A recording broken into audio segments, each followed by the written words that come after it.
Hello, I'm John Melville from Vernier Software and Technology. I'm here to talk to you about our little spectrometer, the SpectroVis Plus. And this is one of my favorite devices that we have here at Vernier. It's what we call an array spectrometer.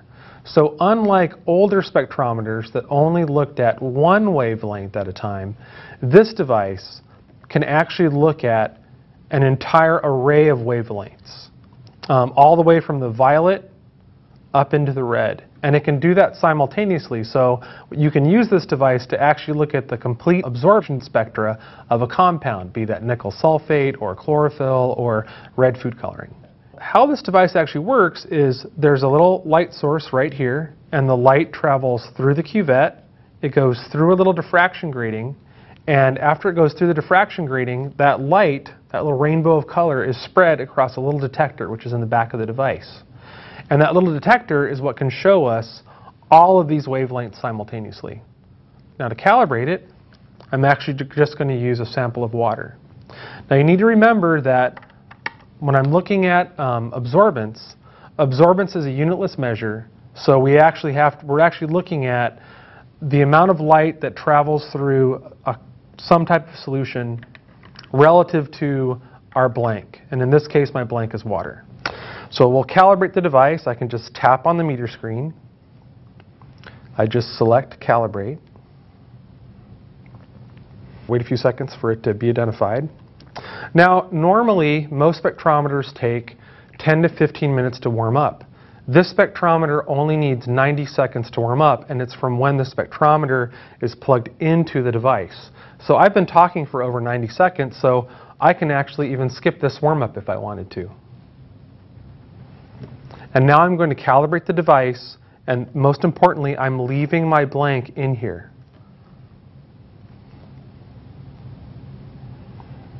Then I hit the OK button, and now I'm ready to look at a sample. So here, let's take a look at some nickel sulfate. So this is just some nickel sulfate. I'm going to put it in here, the spectrometer, and all I have to do to look at the entire absorption spectra of nickel sulfate is click this little collect button.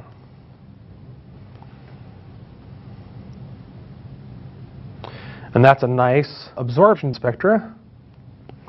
So you can see right here we have a really high absorbance in the purple to blue, and then very little absorbance in the blue to green, and then it increases in the red. Now this may be a little bit difficult to see, so I'm going to show you a little trick to make it so you can actually minimize the rainbow background. I actually really like the rainbow background, but there's a really neat way that you can minimize the rainbow background on the LabQuest, and that's by just double-clicking near the top of the graph. Just like that. So now you can see peak absorbance in the blue-violet, very little absorbance here in the blue to green, and then an increase in absorbance here in the red. If I wanted to store this run, I could just hit this little store button right here, and then I could look at, red food coloring. Now, red food coloring, it's probably going to absorb mostly in the green.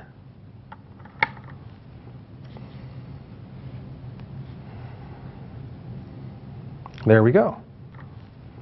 So if you look here at this absorbance peak from red food coloring, you can see that it absorbs a little bit in this area in the blue, and then it increases as we get into the green, and then it begins to decrease across the green, but there's very little absorbance here in the red. That means all of these wavelengths are allowed to pass through the solution. That's why the solution is actually red. So let me show you one other activity. And this is the reason why this spectrometer is actually one of my favorite tools to use, is because there's an activity that most biologists do called looking at the action spectra of chlorophyll. Now this lab is done at colleges and high schools, and instead of taking 45 minutes, you'll see that this takes about 2 minutes. So I'm going to go back here to the meter screen. I'm going to select File, New. I can discard this data. Now, the chlorophyll extraction that I've done, I've used some spinach and I've extracted the chlorophyll out of it using isopropyl alcohol. So this is my blank, isopropyl alcohol. I'm going to put that in the spectrometer. I'm going to recalibrate again. Now remember, the device is already warm, so once the screen comes up, I can skip the warm-up.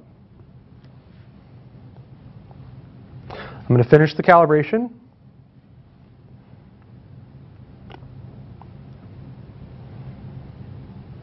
Select OK.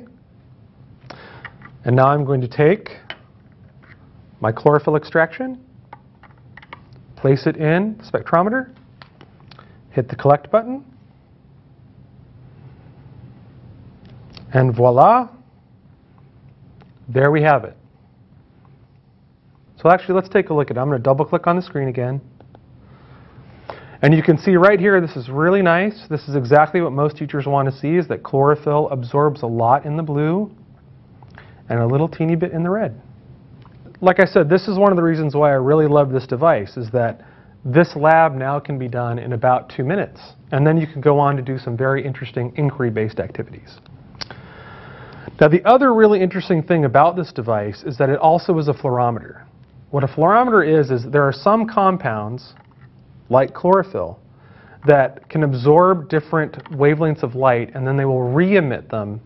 They'll like actually glow. And this is actually a really important concept in the biomedical field, and it's one of the reasons why plants are able to absorb energy from the sun and actually use it. So I can show you how to demonstrate fluorescence very easily. I'm going to go back here to the meter screen. What I need to do is I need to change how this instrument actually works. So I'm going to tap on the meter screen and I'm going to change the units to fluorescence. There are 2 LEDs that can be used for fluorescence in the spectrometer. One is a purple LED, which is at 405 nanometers, and another one which is, it's like an aqua green LED, which is at 500 nanometers. Now, the 405 nanometer LED is designed for really chlorophyll and for GFP, which is referred to as green fluorescent protein. So I'm going to select 405. I'm going to discard all of this data. And now what I'm going to do is I'm just going to, if you could actually look inside this little cuvette, you would see that it's kind of glowing a reddish color. So what I'm going to do is I'm going to hit collect. And there we go. So here we can see the fluorescent spectra of chlorophyll. And this actually includes chlorophyll A and chlorophyll B. And you can see that they emit this peak right here in the red. Now, what you may have noticed is that I didn't have to calibrate the spectrometer when I was using it in the fluorescence mode. And this is true. If you're using it in the fluorescence mode, you don't have to calibrate it. And that's actually really nice, because if you see the peak height here, it's at about 0.6. To really look at a good shape or a good fluorescent peak, it'd be nice if this peak was a little bit taller, a little bit closer to about 1. 0.8 or 0.9 would be good.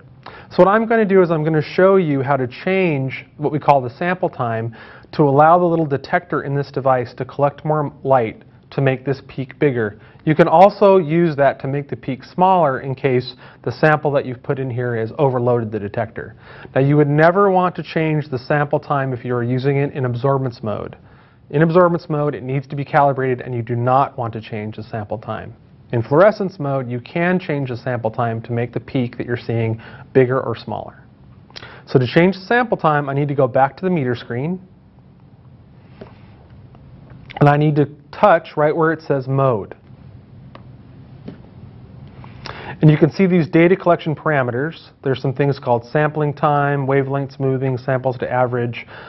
I'm just going to change this number right here that says sample time. I'm going to make it a little bit bigger. I'm going to make it 100.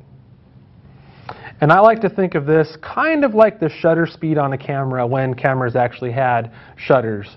You're actually allowing it to collect more light, and so the peak will get bigger. If I decrease the sample time, then I'm decreasing the amount of time that the detector is looking at this sample, and the peak will get smaller. I'm going to tap OK. And then now let's just compare these two peaks. I'm going to store this run. And now I will look at the next peak. There we go. And you'll see the peak height on this one is right at about 0.758 fluorescence. And these are in relative units. They're basically unitless. but I can actually look at both by tapping here and looking at all runs. And you can see there are two peaks. I actually increased the size of this peak.